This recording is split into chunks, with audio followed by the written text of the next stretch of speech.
Bonjour à tous et bienvenue sur Crypto Flash, la chaîne de l'actualité crypto. Aujourd'hui, nous allons parler d'une prédiction autour du cours du Bitcoin fait par une grande banque autour de 100 000 $ et je vous donne l'horizon. On va aussi parler de plein d'autres sujets, des conseils de Vitalik à l'écosystème Bitcoin. On va parler aussi du nouvel arnaque qui sévit sur plusieurs blockchains en ce moment et de plein d'autres choses. Pour ceux qui connaissent pas la chaîne tous les jours, je fais la synthèse des meilleures actualités sur les cryptos. N'hésitez pas à vous abonner, activer la cloche pour ne rien rater et nous allons commencer avec le cours des crypto-monnaies. Aujourd'hui, s'il n'y a pas eu de gros mouvements, un Bitcoin en légère baisse de 0,3%, un Ether stable, plus 0,03%, et le marché global est stable, en légère hausse de 0,01 selon Coin360. Je voulais commencer par parler de quelque chose, de vous parler de quelque chose qui fait peur en fait. C'est un nouveau service qui a été publié, qui va être publié par Arkham. C'est une société spécialisée sur l'analyse de la blockchain. Ils ont plein de dashboards, etc. Mais là, ils vont créer une place de marché pour obtenir des informations sur la blockchain et potentiellement désanonymiser la blockchain. C'est-à-dire, supposons, ça peut être positif. Supposons que vous fassiez pirater, vous avez l'adresse du pirate, vous pouvez mettre une récompense, une bounty, pour dire la personne qui me donne l'identité du pirate, je lui donne 1000 $. Et du coup, il y a des personnes qui vont aller chercher l'identité de la personne et vous les payez ensuite en fonction de si vous êtes satisfait ou pas de ce qui va vous être donné. C'est pas encore clair comment la récompense va se faire, mais l'idée c'est ça, une place de marché. On fournit une récompense aux personnes qui donnent des analyses sur la blockchain. Et les gens se disent ça risque de se transformer en quelque chose qui va permettre d'obtenir des informations personnelles sur plein de personnes différentes.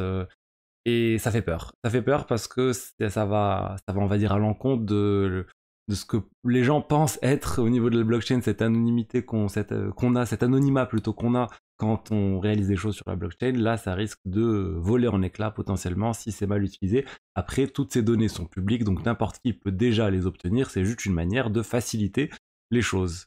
Bon, beaucoup de critiques sur le nouveau service d'Arkham qui d'ailleurs va sortir un token et ça va passer par le launchpad de Binance. Il y a 5% des tokens qui vont arriver sur le launchpad de Binance. Je voulais maintenant vous parler de Standard Chartered. C'est quoi? C'est une banque britannique. C'est une très vieille banque britannique, 1853, 80 000 employés à peu près. C'est une très très grosse banque, 14 milliards de dollars de chiffre d'affaires il y a plus de 5 ans, donc là ça doit être beaucoup plus. Une très grosse capitalisation, et là ils viennent de publier un rapport où ils disent on prédit un Bitcoin à 120 000 $ d'ici la fin de l'année 2024 et ils prédisent 50 000 $ d'ici la fin de l'année 2023. Il y a un certain nombre de facteurs et pour eux c'est principalement dû au fait que les mineurs vont arrêter de vendre beaucoup de Bitcoin. Actuellement ils sont en train de vendre pas mal et ils vont être plus rentables. Il y a le halving, mais bizarrement ils citent pas clairement le halving. Mais donc voilà, c'est assez positif clairement pour le Bitcoin, pour le cours des crypto-monnaies. Mais après, il faut aussi se dire que Standard Chartered, ils avaient fait des prédictions qui allaient à l'opposé de tout ça en décembre 2022. Le 5 décembre 2022, regardez à cet article de Cointelegraph où en fait Standard Chartered, ils avaient fait la prédiction de 5000 $ le Bitcoin en 2023. Donc clairement, on n'a jamais atteint le Bitcoin à 5000 $ en 2023. L'année n'est pas finie, mais je pense pas qu'on va arriver à 5000 $. Et quand ils avaient fait cette prédiction, en fait, le cours du Bitcoin était à 17 000 $. Donc voilà, on va dire quand le cours du Bitcoin est bas, il prédit que ça va être encore plus bas, et quand le cours du Bitcoin est haut, il prédit que ça va être encore plus haut. Donc c'était juste pour se dire, voilà, attention à ces prédictions, les sociétés prédisent un peu de tout, mais c'est toujours bien d'avoir ce type d'informations parce que ça donne en fait une idée sur comment les institutions, comment un certain nombre de personnes visualisent ou anticipent le cours du Bitcoin. On va rester sur le Bitcoin avec Vitalik qui a fait un Twitter Space assez intéressant où la discussion c'était qu'est-ce que le Bitcoin peut apprendre d'Ethereum. Ça a été fait avec deux personnes très impliquées au niveau du Bitcoin. On a Eric Wall, on a aussi Yudi, et d'ailleurs ils sont aussi très impliqués sur Ordinals. Ils ont clairement fait la promotion d'Ordinals au tout début. Ça a permis à faire connaître le projet sur le Bitcoin.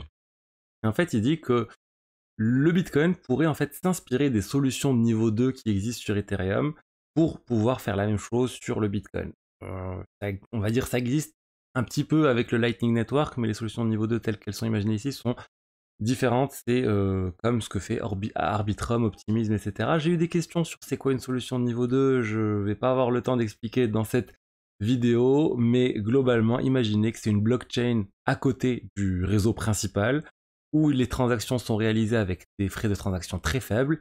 Et ensuite, en fait, il y a l'historique de toutes ces transactions qui est un peu compressé, qui est mis sur la blockchain principale. Dans ce cas-là, Ethereum, qui pourrait être aussi, Bitcoin pourrait faire la même chose. Et ça permet en fait de réduire les frais de transaction tout en conservant un niveau de sécurité lié au réseau Ethereum parce qu'on a l'historique qui est conservé sur Ethereum. Je simplifie un peu les choses, mais c'est ça les grandes lignes. Il a aussi dit qu'il c'était assez intéressant de voir la Ordinals et comment c'est en train de prendre. En fait, il y a de plus en plus de personnes qui construisent des choses autour d'Ordinals. Il dit c'est un peu le retour de la culture des personnes qui construisent des choses autour du Bitcoin qui avait un peu disparu avec le Bitcoin où en fait il se passait plus grand chose autour de ce réseau. Il y avait quelques mises à jour qui avaient lieu régulièrement sans jamais être un hard fork. En fait, c'est deux philosophies complètement différentes. Faut pas oublier que Vitalik, à la base, il était très impliqué sur le Bitcoin. Il a quitté quand il n'a pas pu développer des smart contracts, quand il n'a pas pu développer des choses, les choses qu'il voulait développer sur Ethereum. Il allait faire son propre projet à part. On va parler maintenant d'une arnaque qui a pas mal, qui fait peur en fait à plein de monde, parce qu'en fait, elle est vraiment très bien faite.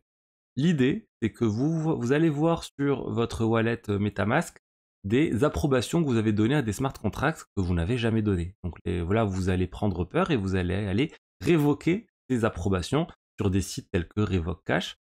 Et en fait, lorsque ces approbations vous les révoquez, vous payez des frais de gaz exorbitants. Et ces frais de gaz, en fait, c'est ça la manière du hacker de voler de l'argent. Vous pouvez avoir une révocation sur le réseau BNB qui coûte 90$. Et les gens, s'ils font pas attention ou s'ils se disent j'ai pas le choix, faut que je révoque, et en fait c'est comme s'ils avaient donné 90$ aux pirates, parce qu'en fait, lorsque vous faites cette révocation, vous mintez des tokens spécifiques, des gas tokens, c'est des choses qui n'existent plus sur Ethereum, et c'est ce qui fait que cette arnaque n'est pas possible sur Ethereum actuellement, mais qui existe encore sur d'autres blockchains, telles que la BNB Chain. Donc vous mintez ces tokens et l'attaquant obtient ces tokens directement à votre place, et ensuite il peut les revendre et gagner de l'argent sur votre dos, parce que concrètement vous lui avez donné de l'argent, donc dans ce cas à peu près 100$. Donc voilà, soyez vigilants si vous voyez des révocations que vous n'avez pas faites vous-même, vous risquez de vous faire avoir en révoquant, donc faites attention. RevoCash a rajouté un warning dernièrement, donc vous pouvez voir sur le site, moi c'est le site que j'utilise quand j'ai besoin de révoquer des approbations sur des smart contracts et ça reste une valeur sûre, mais soyez sûr de cliquer sur le bon site revoke.cash. On va parler maintenant de quelque chose qui inquiète et c'est un Bitcoin est assez faible sur Binance US, sur l'exchange Binance US. En fait, il y a une problématique qui fait que le cours du Bitcoin sur Binance US s'est retrouvé à être 3000$ en dessous du cours habituel du Bitcoin sur le reste des exchanges, et même l'USDT. L'USDT était en baisse par rapport au dollar. Donc il fallait 1 USDT et quelques pour acheter 1$. Donc pourquoi? Et surtout, est-ce que vous pouvez en profiter pour acheter du Bitcoin pour pas cher? Eh ben non, parce que sur Binance US déjà, c'est compliqué d'ouvrir un compte. Je pense qu'il faut être aux États-Unis pour pouvoir le faire. Et supposons que vous arrivez à ouvrir le compte sur Binance US, et pour pouvoir profiter de ce trade, pour profiter de cet arbitrage, il faut envoyer en fait des dollars sur Binance US. Et je parle pas du USDT, je parle de dollars. Le problème, c'est qu'il n'est plus possible d'envoyer des dollars sur Binance US. L'exchange a perdu tous ses partenaires bancaires. Donc en fait, les seules personnes qui peuvent profiter de ça, c'est ceux qui ont déjà des dollars dans l'exchange. Et pourquoi il y a cette problématique, pourquoi le cours est si bas du Bitcoin? En fait, il y a plein de personnes qui ont des cryptos sur Binance US qui souhaitent les retirer en dollars avant que Binance US ferme et qui sont à la recherche de dollars pour faire ça. Donc ils doivent vendre leurs cryptos pour des dollars et comme il n'y a pas beaucoup de dollars, ils payent le dollar plus cher que son prix réel. Donc voilà ce que je voulais vous dire aujourd'hui sur les diverses actualités crypto du jour. J'espère que le contenu vous a plu. Si c'est le cas, n'hésitez pas à liker, à commenter, à vous abonner. Et je vous dis à demain pour la suite. Au revoir.